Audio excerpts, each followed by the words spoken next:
Hello everyone. Today I have been sharing one experience of mine that I have seen a movie named The Pianist, and I have wrote something down in my diary, and now I wanted to deliver it to all of you to see that if I am writing it well or not. So it begins with dated with 14 August, Friday. The past few days were really awful for me. I can't explain this to you, but what I can tell you today is the story of a Holocaust. He was a Jew survivor during genocide in Germany, World War II. Wait here, you might be feel that I'm reading along with that, not telling a story to you, so you might feel sometimes disconnected, but let me show you my writing. Let me tell you the words I have written in my diary, because I am not a good speaker, but I can write well. So here are my words. His name was Spillman. I can't really announce that Polish name. So his name was Spillman, a Jewish pianist, widely known among his city. A movie named The Pianist was based on his experience during World War II. He described all this in an interview. So what I have so far experienced and feel after watching this movie, I am going to tell you that. So in first few minutes of the movie is describing the hunger, unemployment and struggle of the people during World War I. Yeah, in World War I, we can see that Germany has a lot more debt to pay to the US government and so many things. His family had money issues too. He has a younger brother and a sister. He makes money by playing piano in a restaurant. His younger brother seems a bold man and quite uneasy man at that time in Germany, although as a Jewish people, as a Jew. His ideas, thoughts were about to demolish the Nazi government, while Spillman seems to be a quite artistic man.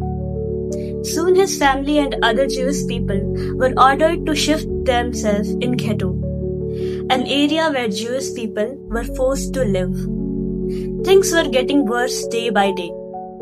A wall is built so that all the Jews were trapped there, and if someone tried to escape, they just killed them with their emotionless, inhuman hands and guns.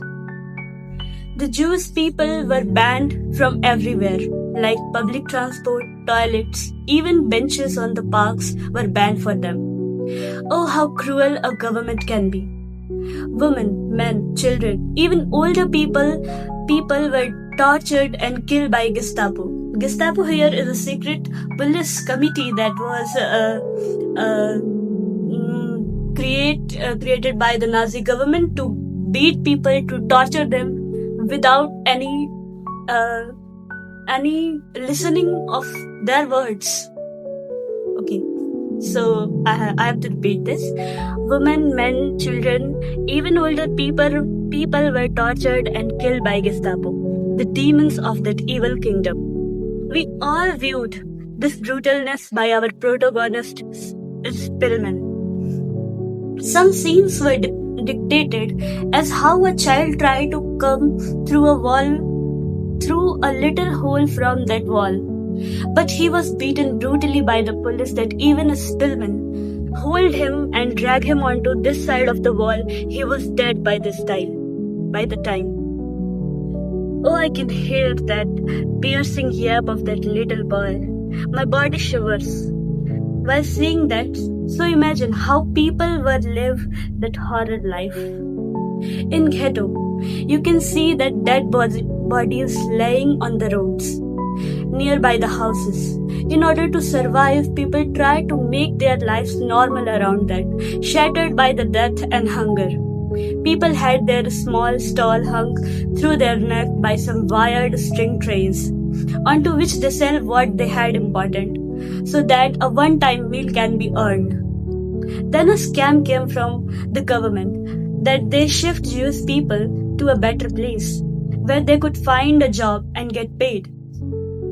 The freight cars, actually it was like a train or cart, used to deport Jews to the death chambers. We saw Spillman family pressed onto that train, but he was dragged by a policeman, separated from his family now.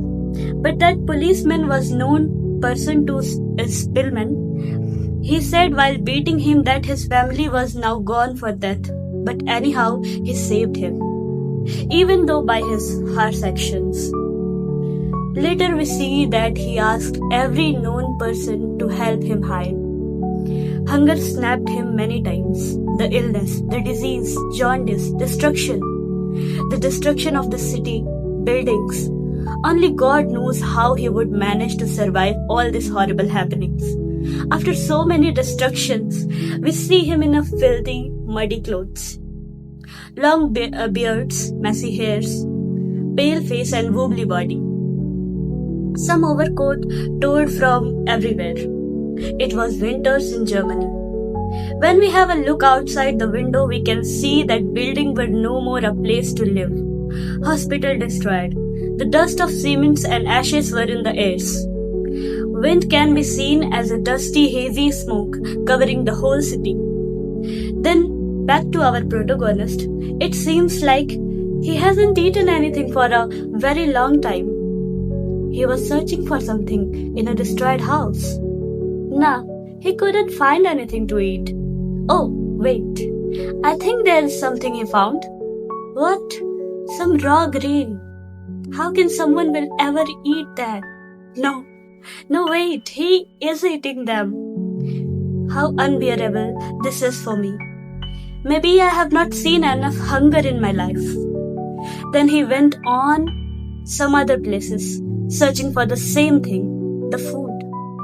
He finally get a can of pickle, fully sealed and packed. But how much pickles can you eat even if you are hungry? Well, let's see. So while he was trying to open the can with a rod, creating some enough loud sound for a policeman to come and kill you, he has gone idiot. As I assumed, another horrible thing happened. He actually get caught by a German police officer. I knew it. He would. What now? He must run? Why is he not running?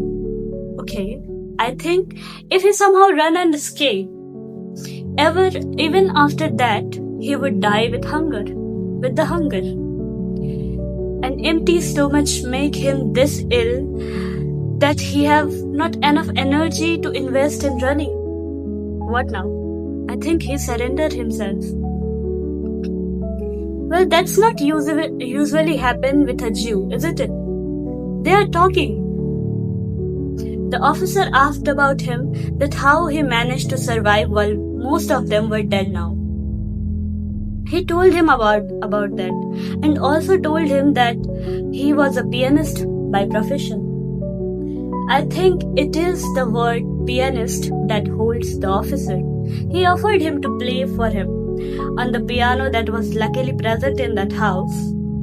How can a starving man play an instrument with the same energy he used to play at the cafes? I think that's where the artist came to rescue. He played very well while putting all his emotions in it. The sorrow, the grief, the anger, the loneliness, everything. I'm sorry for the fumble. The officer lay down himself on a sofa and endured melancholiness of this war. I knew what the word means. Melancholiness is mean for sadness. I use, but I'm bad at pronouncing it. So let's start again. The officer lay down himself on a sofa and endured melancholiness of this war, which was affected him too. Somewhere a softness is still there in his heart. I can't say that he wouldn't kill any Jew, but what he can do now is to save this one. He took the courage and thanked him for the piano. He even gave him his coat so that he would suffer less in this deathly winters of Germany. Let him stay at the top in a small room and keep this act of care only between them, not mentioning anything to the colleagues. He is a great police officer and more than that, a really human person. His name is Wilhelm Hosenfeld, the German officer who helped our pianist. Later we see that Allied forces defeated Germany in 1945 by ending the regime.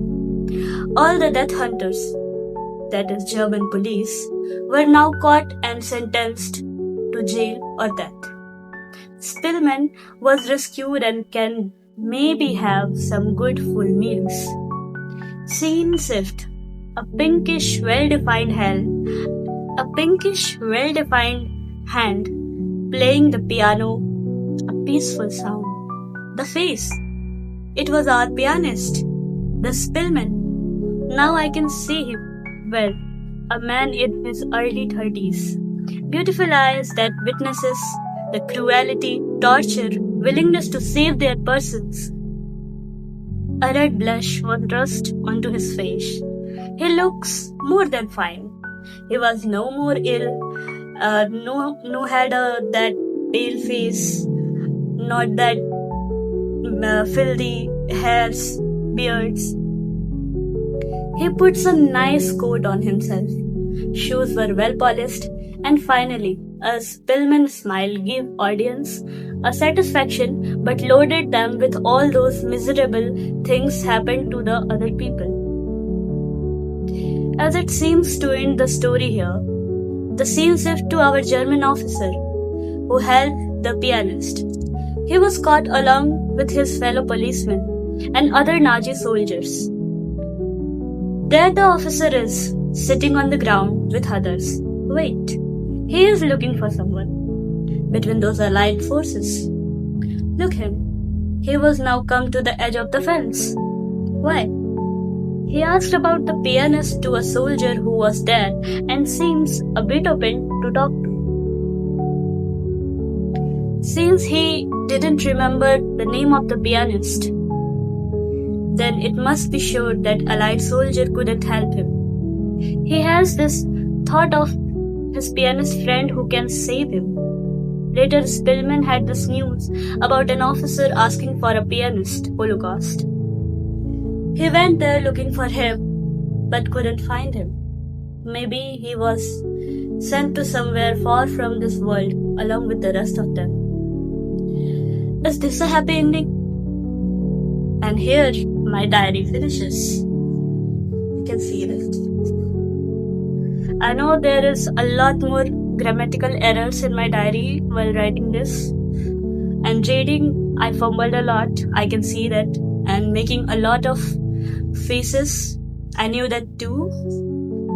But what I want to deliver is that I don't like to be suppressed just in a diary. I want people to listen that I can write and even tell them that this is my diary. I think I can.